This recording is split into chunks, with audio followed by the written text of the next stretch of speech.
The fabric of the dress was a lie. It was dark red, the color of a confident heart, of wine and celebration. Anais had chosen it months ago, dreaming of this exact evening, of the fairy lights strung between ancient oak trees and the scent of night-blooming jasmine. She had imagined dancing in it with Mark, her fiancé, the smooth silk whispering against her skin with every turn. Now, the dress felt like a costume for a tragedy she was being forced to watch from the front row. A single, hot tear escaped her control, tracing a path through her carefully applied makeup. She didn't bother to wipe it away. It was a small, liquid truth in a sea of beautiful, suffocating lies. Ahead of her, under a cascade of white roses, Mark was slipping a ring onto her cousin's finger, onto Clara's finger. The minister's voice was a warm, gentle drone, speaking of forever and faithfulness. Every word was a tiny, sharp stone thrown at her chest. Anaïs's gaze was locked on Mark's hands, the same hands that had held hers just 2 weeks ago, swearing it was all a mistake, a misunderstanding. He'd said the wedding was off, that he needed time. He had lied. He had stood in her apartment, surrounded by the life they had built, and he had lied. Her own engagement ring felt like a brand of ice on her right hand, where she'd shoved it after seeing the wedding invitation addressed to her, a pity invite to her own stolen future. Clara's smile was radiant, a beacon of pure, unadulterated joy that felt like a personal cruelty. Had she ever loved her? Anais wondered. Had any of it been real? The crowd murmured its approval as the vows were exchanged. Polite applause broke the spell. Anais remained perfectly still, a statue carved from grief in a blood-red dress. Her vision blurred, the fairy lights turning into shimmering, indistinct stars. She was aware of the people around her, the rustle of expensive fabrics, the clink of champagne glasses. They were all part of the performance, and she was the ghost at the feast. That's when she felt it. A gaze. It was different from the pitying glances of distant relatives or the nervous avoidance from friends who had chosen sides. This was heavy, intent. It wasn't on the bride and groom. It was on her. She forced herself to turn her head, slowly, as if moving through water. Her eyes scanned the manicured lawn, past the smiling faces, and landed on a man standing near the back, partially obscured by the shadow of an oak tree. He wasn't smiling. He wasn't clapping. He was simply watching her. He was in a suit, a cut so sharp and severe it seemed to absorb the soft evening light. It was a Tom Ford, she noted with a detached part of her brain, the part that still appreciated design and form. Black silk, single button. His posture was one of absolute stillness, an island of unnerving calm in the celebratory tide. Her eyes traveled up from the perfect suit to his face. He was Korean, with features that looked as though they'd been carved from something hard and unforgiving. His black hair was styled immaculately, but it was his eyes that held her. They were dark, depthless, and they were fixed on the single tear tracking down her cheek. He wasn't looking at her with pity. It was something else. Recognition, maybe. Or possession.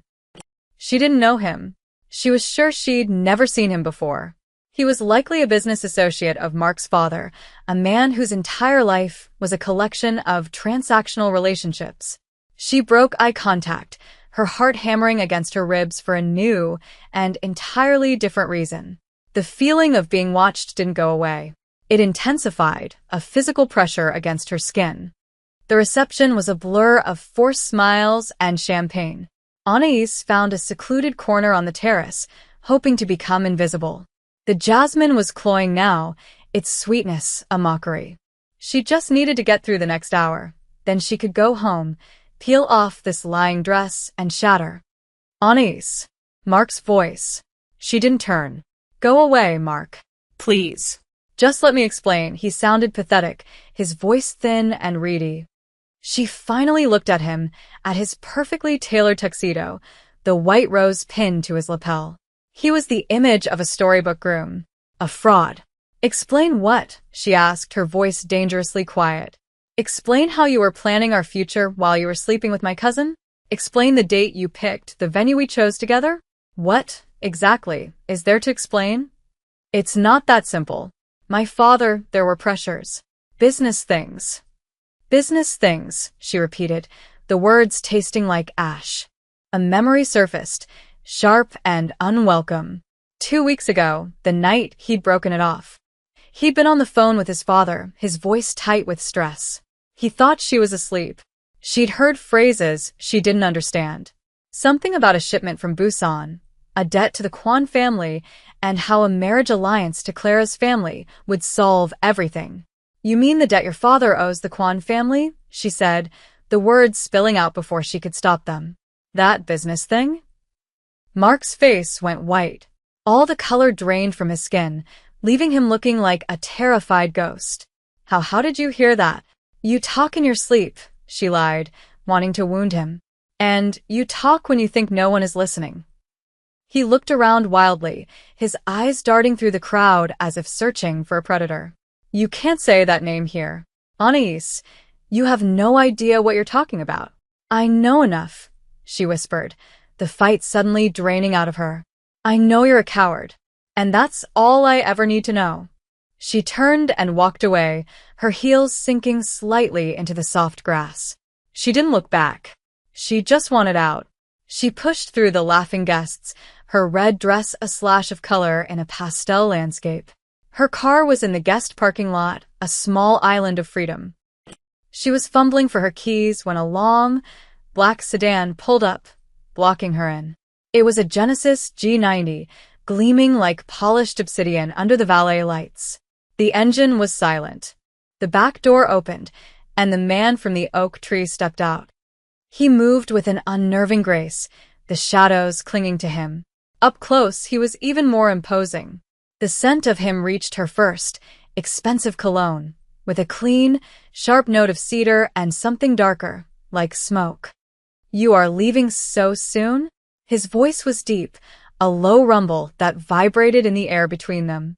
His English was perfect, with no discernible accent, yet it sounded foreign, shaped by a different rhythm.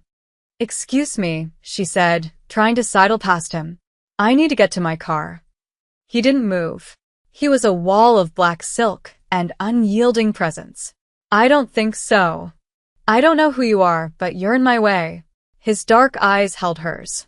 That same unnerving intensity was there, but now it was closer, inescapable. My name is Kwon Ji-young, he said, his voice quiet. And you just made yourself my business. He glanced back toward the reception, a flicker of something cold and calculating in his expression. You said my name. You spoke of my family's affairs. Now you will come with me, and you will explain exactly what else you know. It wasn't a request. It was a statement of fact. The world tilted on its axis, the jasmine-scented air suddenly feeling thin and cold. Her stolen future had just been replaced by a terrifying, uncertain present. Kwon Ji-young had chosen her, and she had the sinking feeling she had no choice at all. The ride was silent. Anais sat pressed against the door of the Genesis, the supple leather cold against her arms. The city lights of Los Angeles smeared past the tinted windows, a river of gold and white that felt a world away. She could feel Kwon Ji-young's presence beside her, even though he didn't look at her. He just stared straight ahead, his profile stern and unreadable in the intermittent glow of the streetlights. The silence wasn't empty, it was heavy, filled with unspoken threats and a tension so thick she could barely breathe. She thought about screaming, about trying to open the door, but a glance at the driver, a man with a neck as thick as her thigh and eyes that never left the road, crushed the idea. She was trapped. She had walked from one cage straight into another. They didn't go to a warehouse or a grimy basement like in the movies. They pulled into the private underground garage of a skyscraper that pierced the downtown skyline. The elevator opened directly into a penthouse apartment that was less a home and more a monument to cold, minimalist luxury. Floor-to-ceiling windows revealed a panoramic view of the sprawling city. The furniture was all sharp angles and muted colors, black, gray, chrome. There were no photographs, no clutter, no sign that a human being actually lived here. It was as beautiful and sterile as a high-end prison. Ji-young finally spoke, his voice echoing slightly in the vast space. Sit. He gestured to a severe black leather sofa. Anais remained standing. I want to go home. He turned to face her fully. In the stark light of the penthouse, she could see a faint, silvery scar that cut through his left eyebrow, a tiny imperfection in his otherwise flawless, intimidating face. Your home is no longer safe for you, he said, his tone flat. The people Mark's father is involved with, they are not forgiving. You spoke of a debt. You spoke my name. They will see you as a loose end. This has nothing to do with me. It has everything to do with you now. He loosened his tie with a single, sharp tug. You will stay here. My men will watch the building. You will be safe. Safe. She let out a laugh that sounded more like a sob. I'm your prisoner. You are my guest, he corrected, his voice dangerously soft. A guest who holds dangerous information. For now, that is all you need to be. He walked over to a wet bar and poured 2 fingers of amber liquid into a crystal glass. He didn't offer her one. He drank it in one smooth motion, his eyes never leaving her face. The control he exerted was absolute, from the stillness of his body to the precise, economical way he moved. He was a predator, and she was in his den. Days bled into one another. Anais existed in the silent, air-conditioned luxury of the penthouse. A quiet, older woman came each morning to prepare food and leave it for her, never speaking a word. Ji-young was often gone, but his presence lingered like the scent of his cologne. She had access to a tablet, and she devoured the news, trying to piece together who he was.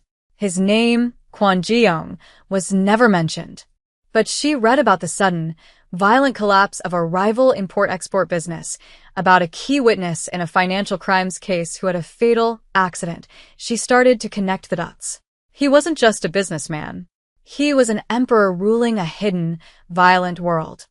One afternoon, while searching for a book on one of the sparsely populated shelves, she found something tucked away behind a row of leather-bound classics.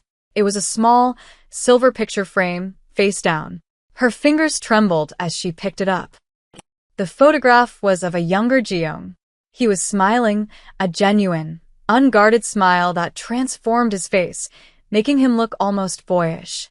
His arm was around a woman with bright, laughing eyes and a cascade of dark hair. They were on a beach somewhere, the sun glowing on their skin. They looked happy. In love. He was different then. Anais jumped, whirling around. The older guard, who was always stationed by the elevator, a man she'd nicknamed Mr. Park in her head, was standing in the doorway. He had never spoken to her before. Before she was taken from him, Mr. Park continued, his voice raspy with age and regret. He looked at the photograph in her hand, his expression softening with a deep, ancient sadness. He blames himself. He was the head of the family, but he could not protect his own wife. They used her to hurt him. It worked. A broken Korean Mafia boss. The words from the prompt echoed in her mind. This was his wound. This was the ghost that haunted this sterile apartment, the reason for his coldness, his obsessive need for control. He had failed to protect the woman he loved, and he had rebuilt himself from the ashes of that failure into something hard and impenetrable. Suddenly, a piercing alarm blared through the penthouse, a shrill, insistent shriek. Red lights flashed along the ceiling. Mr. Park stiffened, his hand immediately going to a weapon under his jacket. Stay behind me, he commanded, his voice now steel.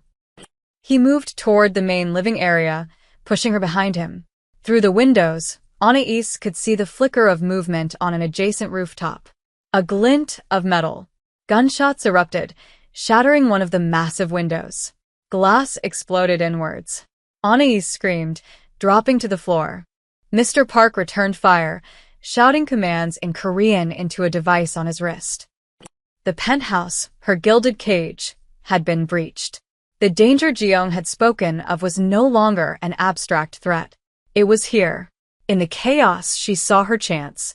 The service elevator door, the one the quiet woman used, was slightly ajar. Freedom was 10 feet away.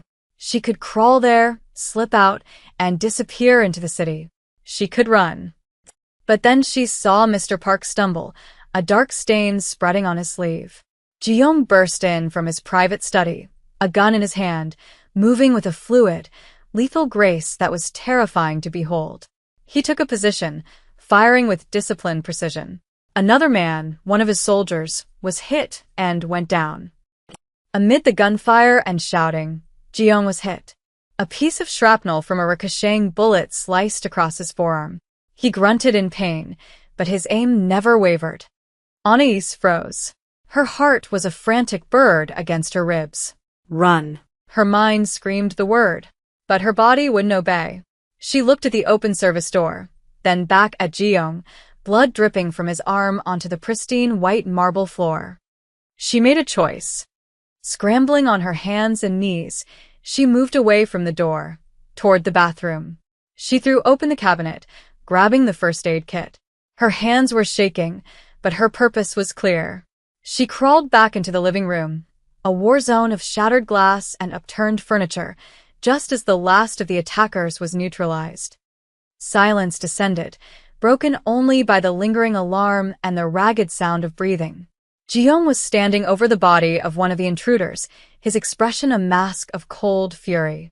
He saw her then, huddled on the floor with the white medical box clutched in her hands. He walked over to her, his gun still held loosely at his side. He looked down at her, then at the open service door, then back to her. He knew she could have left. Without a word, he sat on the edge as she began to clean the gash. The scent of him filled her senses, cedar, smoke, and now the sharp, metallic tang of blood.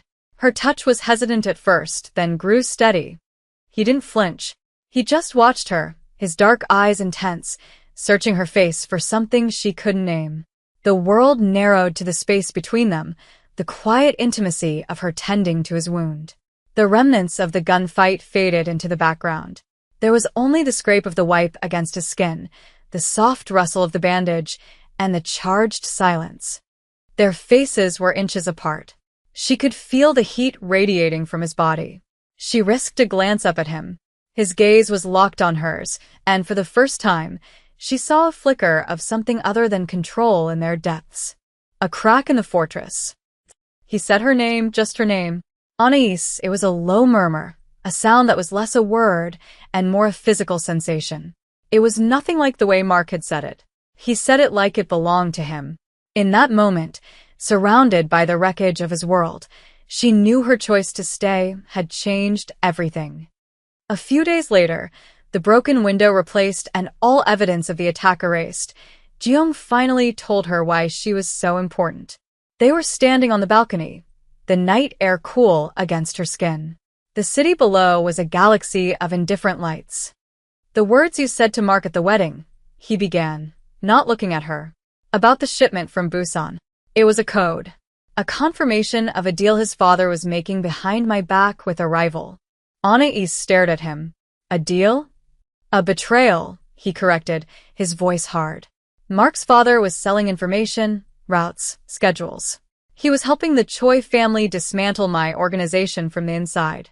Your fiancé," repeating that phrase to his father, "was the final piece of evidence I needed. You are the only person outside of my inner circle who heard it spoken. You are a witness, whether you want to be or not." The weight of his words settled on her. This wasn't just about a debt. It was about a war, and she was standing in the middle of it. The stakes were no longer just her safety, but the stability of his entire empire. The Choi family, now exposed and desperate, grew bolder. The next attack came when they were in transit. Anais had insisted on getting fresh air, and Ji-young, in a rare moment of concession, had agreed to a drive along the coast. The black sedan was flanked by 2 other vehicles full of his men, a rolling fortress. It wasn't enough. On a winding stretch of road, a dump truck came out of nowhere, slamming into the lead car and blocking the road. Men with automatic weapons poured out from the trees. Ji-young's driver swerved, the tires screaming, but they were pinned down. Ji-young roared, shoving Anais to the floor of the car and covering her body with his own. The world exploded in a cacophony of gunfire and shattering glass. The car shook with the impact of bullets. She could feel the solid, reassuring weight of him, the tension in his muscles as he shielded her. His scent filled her senses, a strange anchor in the chaos. He was firing back through the broken window, his movements precise and deadly. But they were outnumbered. A bullet grazed his shoulder, and he grunted, a sharp intake of breath. Seeing him hurt again sent a spike of pure, cold terror through her. It was a fear more potent than the one she felt for her own life. Through the shattered back window, Anais saw it. The attackers had a getaway van parked on a side road, its engine running. They were being boxed in. Guillaume was focused on the men in front. They needed a diversion. Her mind raced. Anais was not a fighter. She was a student, a girl who liked gardenias and quiet afternoons. But that girl was gone. In her place was someone else, someone forged in fear and proximity to this dangerous man. She saw a heavy-duty fire extinguisher bolted to the floor near her feet. While Guillaume was reloading, she acted. She unlatched the extinguisher, her movements clumsy but desperate. "Cover me," she gasped. He gave her a sharp, questioning look, but there was no time. He laid down a spray of covering fire. Anais scrambled out of the car, staying low. The noise was deafening. The air smelled of cordite and gasoline. She ran, not toward safety, but toward a parked, expensive-looking convertible on the side of the road. It was a stupid, reckless act, but it was the only thing she could think of.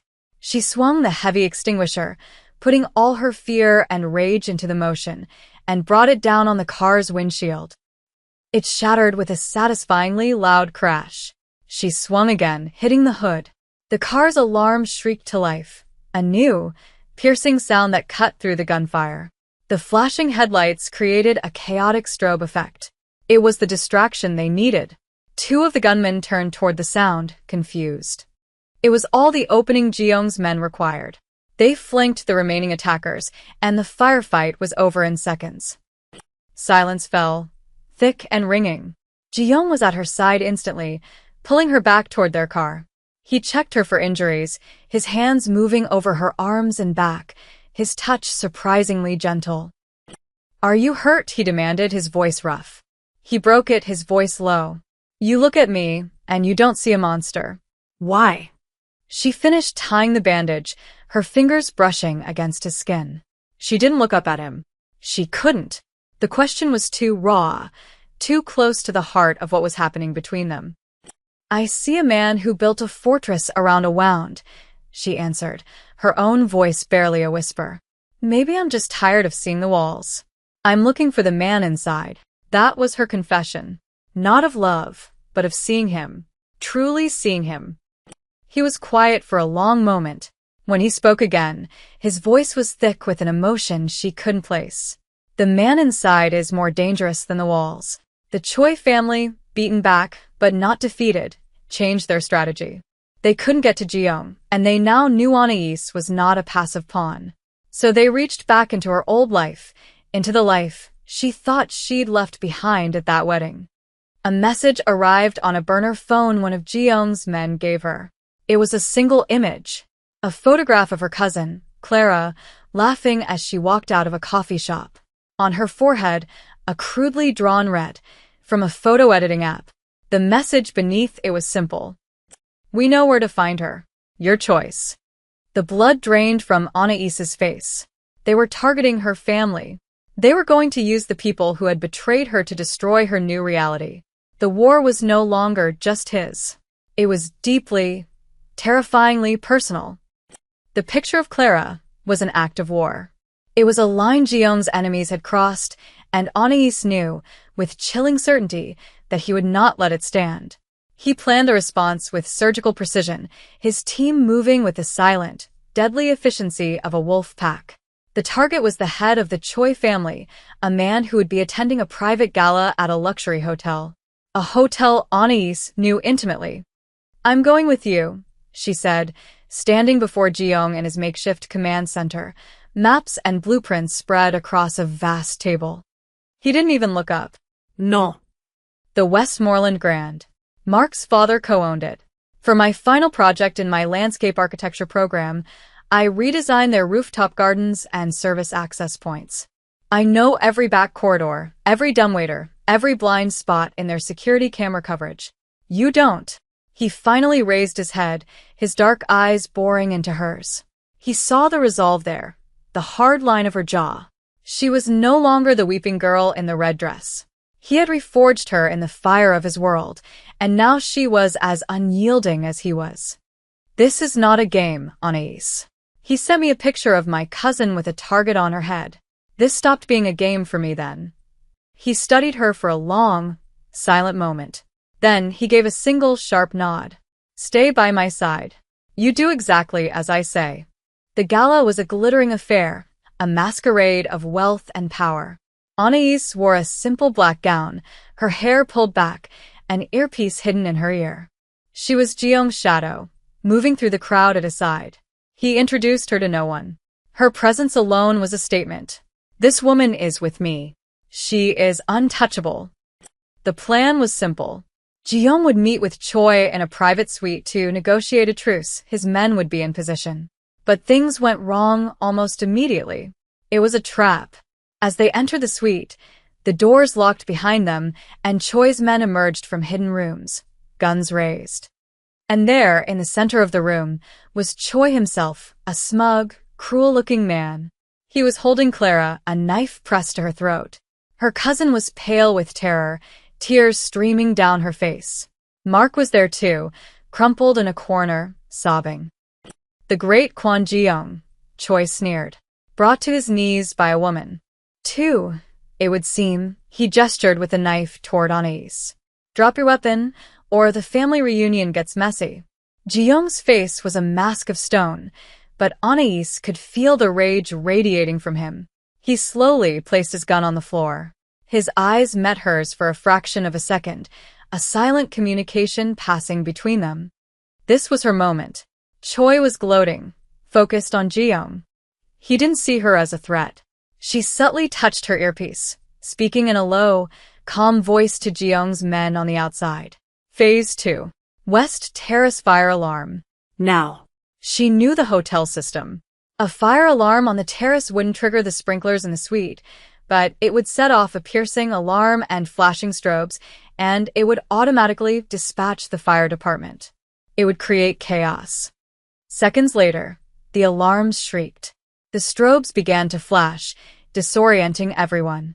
In the confusion, Anais moved, not toward the fight, but toward the suite's media console. She had seen the schematics. She knew it controlled the large screen on the wall. With trembling fingers, she typed a command into her burner phone, activating a pre-recorded video file she had prepared. The huge screen behind Choi flickered to life. It showed a live feed, or what looked like one, of police tactical teams swarming the hotel lobby. It was a bluff, a clever fake she'd downloaded, but in the flashing lights and chaos, it looked real. Choi and his men instinctively turned toward the screen.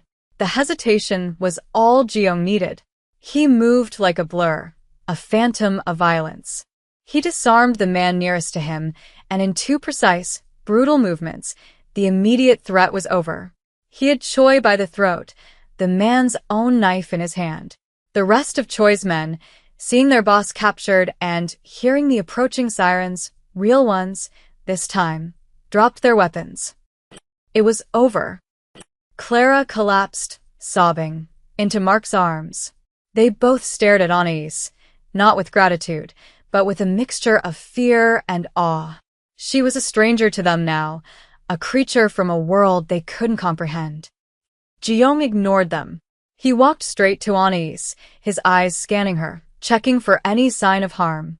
His hands came up to cup her face, his touch firm, possessive. The mask was gone. In his eyes, she saw the raw, unguarded truth. He had almost lost her. He didn't say thank you. He didn't say I love you. He said something far more potent, his voice a low promise, meant only for her. You are mine, he said, the words a brand on her soul. That is not a cage. It is a promise, it was an acknowledgement, a coronation. She was not just his captive or his guest. She was his queen. The cost of that crown was her old life. She saw it in the way Clara flinched when she looked at her.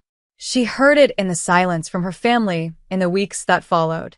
The girl who designed gardens and dreamed of a white picket fence was gone, a ghost of a memory. The price she paid was her innocence. The price he paid was his solitude. He had let someone pass the walls of his fortress, making himself vulnerable for the first time since the woman in the photograph. He had given her a piece of his power, and in doing so, had bound himself to her. They weren't in the city anymore. He had taken her to a house nestled in the hills, a place of quiet gardens and traditional architecture. It was a sanctuary, a world away from the violence and the concrete. She stood on the veranda, looking out at the moon-drenched landscape. She was sketching in a notebook, not a garden for a client, but one for herself, a place to grow something new. He came to stand beside her, not in a suit, but in a simple dark shirt and trousers. He didn't speak.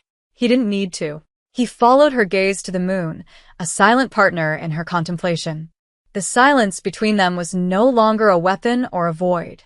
It was a shared language, a space they had built together out of wreckage and blood.